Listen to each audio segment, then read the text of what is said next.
What's up, y'all? It's your girl Nicole. Thank you for connecting to Divine Star Energy. Today's video, we're going to talk about the transits for the month of September. We'll be starting with all the earth signs since we're in earth energy because it's Virgo season. Happy birthday to all the Virgos. Go on and press the like button and subscribe, please, and thank you.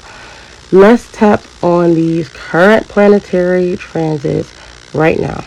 So right now in the sky, we have the sun in the sign of Virgo. The moon is in the sign of Cancer. Mercury is in the sign of Virgo, retrograde. Venus is in the sign of Leo. Mars is in Libra. Saturn in Pisces, retrograde. Uranus and Taurus. Uranus is in Taurus, retrograde. Neptune is in Pisces, retrograde. Pluto is in Capricorn, retrograde. And Jupiter is in Taurus, retrograde. Last but not least, baby Chiron is in Aries. You guessed it, retrograde. So what does all this mean? So for Virgos, if your sun is in Virgo, if your sign is Virgo, the sun is in your first house. It's bringing focus on self-improvement, self-expression, your identity, focusing on your routines, habits, and renewing of your skills. So collectively, everyone in Virgo season feels like it's a need to be more organized and more tidy and to clean and things of that nature. The moon is in the sign of Cancer, and Cancer falls in your 11th house of groups, friends, and associates. So you could be reaching out to some friends during this time to, talk about things that you feel comfortable talking to them about, which is a lot because these friends and associates and coworkers are like family members to you as a Virgo rising. Like, y'all really love y'all friends, and y'all might be reaching out to them for emotional support during this time. Mercury is retrograde in your house of self. It's in your first house. So issues with communication, a lot of self-reflecting, a lot of readjusting your self-image and how you see yourself and how others also perceive you. Also changing, like changes in your communication, like miscommunication could be a big deal during Mercury retrograde, especially for someone whose rulership is Mercury. So things you say could be taken out of context. You could also be having issues with your devices, with your Wi-Fi connections. You could be having issues with your cell phone, issues with, different electronics or household appliances, issues with your car, issues. Key fob not working, the tires flat, you lost your keys, whatever the case may be. Just all kind of confusion and rearrangements of plans. You thought you were going to do this day, but now you have to do it earlier, or now you have to do it later, or maybe you can't make the plans you were trying to do at all. Mercury retrograde, especially when it's your chart ruler, can cause a lot of things to just not work out like you wanted it to. Some people have positive experiences. It all just depends on what your actual personalized natal chart says, and this is a general reading. So Venus went direct on the 12th in your house of Leo, in your 12th house. Your 12th house represents your subconscious mind. So Venus in retrograde, you had to reevaluate some of your relationships. You had to reevaluate some things and, what you place value on. Venus direct, you have a deeper and more clear understanding of what makes you happy and what makes you feel love and what makes you feel confident and what makes you feel nurtured. And you could be engaging in a lot of self-care at this time, a lot of enjoying your own solitude, enjoying spiritual practices. Some of you could be diving into spiritual practices that involve using herbs and Taurus-like things. Some of you could be taking spiritual baths where you put the rose petals in the water and stuff like that. This is all Taurus energy. Some of you could just be sitting out in nature, meditating or smoking some, whatever you smoking. But let me know how this plays out for you in your chart. This is a beautiful this is a beautiful placement of Venus in the 12th house. As we know, Venus is exalted in the 12th house. So is very happy to be here, and she's doing what she needs to do. Mars, on the other hand, in your second house is burning a hole through your wallet. Mars is in the second house. You're spending money on relationships. You're spending money on being in a relationship. You're spending money on getting out of a relationship. Some of you paying for a divorce. Some of you paying court fees. Some of you spending money on, other Libra type things, decorations. Some of you spending money on just whatever you can think of.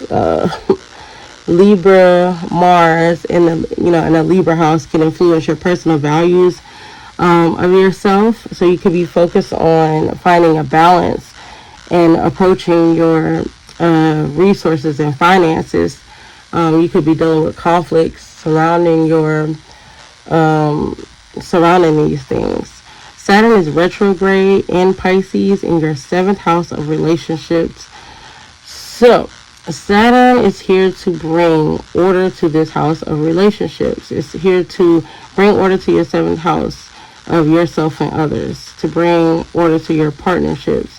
So this transit is more about reevaluating your partner and your relationships with other people, and the work that they do and the effort that they put into the relationship.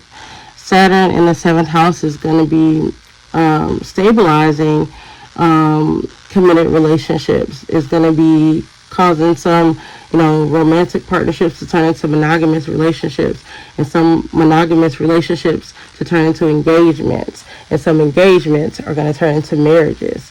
And, marriages are, some of them are going to just reach new growths and new depths.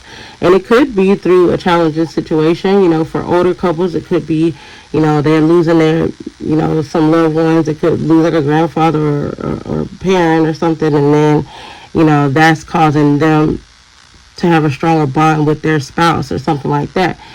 But Saturn also could be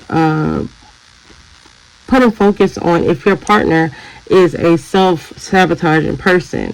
And are they, the people who are like, woe is me, and, they lack accountability. The positive effect could be them being a very empathetic person, and a person who's psychic, a person who gets you without you being able to tell them what your needs are. They're just, handling things for you, because you as a Virgo don't like to ask for anything.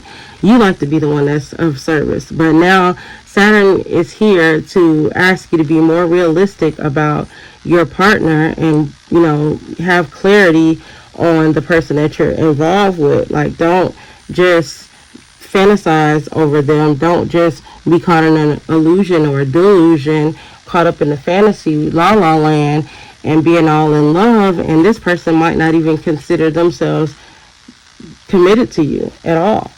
Because Neptune there, you could have been lost in a dream. You could have been lost in the fantasy world. But Neptune is also in retrograde, so you have to be realistic about what the hell is going on in this 7th house of relationships.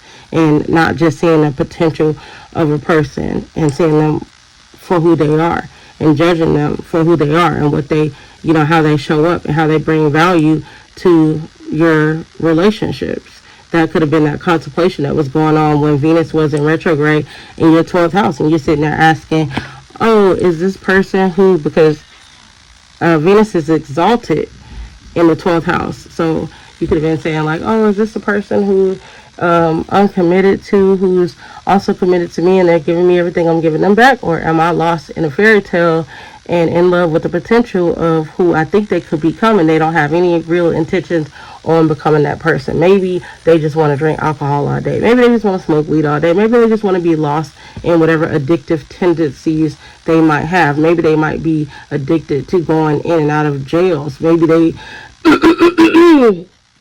may be lost up in their own fantasies and illusions and not being realistic and practical about life or anything, because this energy is opposite of Virgo energy. Virgo wants stability. Virgo wants partnership. Virgo wants things to make sense. Virgo always wants things to make sense. And Virgo wants fairness as well, even though Virgos are known to be such givers. And, Virgo just expects you to know when it's time for you to do your part. They don't want to have to tell you, hey, do your part. Like, you know. But if you're dealing with a dark side of Pisces, these people are not going to take, you know, consideration for you at all. These people, some of them, like I said, the dark side of Pisces, they'll ignore you. They'll be stuck on drugs. They'll be lost in their own. Like they'll just be wanting to barricade themselves in solitude or be like, "Whoa, it's me," and they'll take you down. Basically, they'll drain your energy. So, you know, stay away from these type of people because Saturn here is going to teach you a hard lesson one way or the other. If you refuse to see them for who they are, you refuse to listen to what Saturn is trying to make you see clearly. Saturn is going like this. Saturn, like with Neptune retrograde and Saturn in the 7th house, is like those planets. Like Saturn is over here with the left eyeball, stretching it out, and Neptune is over here with the right eyeball, stretching it out. Like, look, look, look. You know, you see this shit. So, you know, whatever it is, make sure you're paying close attention to that. So let's